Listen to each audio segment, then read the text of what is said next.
tihti küsitakse, et noh, kas on ka mingeid häid näiteid, et kas tõesti see alumise osa kasutamine on nii oluline ja kahtlemata te teate tõenäoliselt oma organisatsioonist juhte, keda võib nimetada sellisteks nagu klassikalisteks ülemuse tüüpi juhtideks, kes kasutavadki oma töös valdavalt ainult rollivõimu.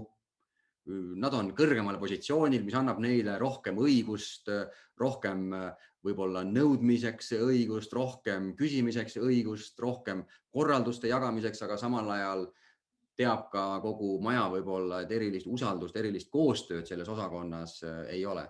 Aga teatud tulemused ta saavutab ära. Pole üldse küsimust ka, sellepärast et inimestel on töökoht kallis, inimestel on mingid endal sisemised motivaatorid, kes tahab areneda, kes tahab kuuluda ja ega nad ei taha heast töökohast ilma jääda, mistõttu teatud taseme alati selline juht, kes kasutab seda ülemuse tüüpi lähenemist, saavutab. Aga nüüd tõenäoliselt te teate enda majas juhte, kellel on kuidagi üllatuslikult hea kontakt oma inimestega. Sa võib-olla oled käinud tema koosolekul ja avastanud, et inimesed kuidagi räägivad nii palju ja võtavad sõna ja nad on kuidagi rohkem võib-olla valmis juhi mingite uuendustega kaasa minema, mingite innovaatiliste lahendustega kaasa minema, annavad juhile rohkem sisendit. Ja sa oled mõelnud, et jaa, et kuidas ta seda teeb?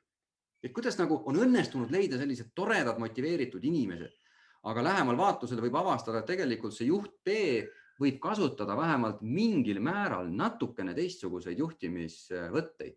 Ja üheks selliseks universaalseks printsiibiks, mida võib-olla ta kasutabki, on see, et selle asemel, et ehitada barjääre ja kasutada ainult seda rolli, võimu ja õigust juhtida, ta võib-olla kasutab hoopis avatust, ta kasutab võib-olla psühholoogilist turvatunnet, ta võib-olla kasutab hoopiski tagasisidestamise printsiipi, ehk siis ta kasutab mingeid asju, mis tekitab nendes inimestes rohkem huvi, aga ka rohkem valmidust selle juhi nimel pingutada.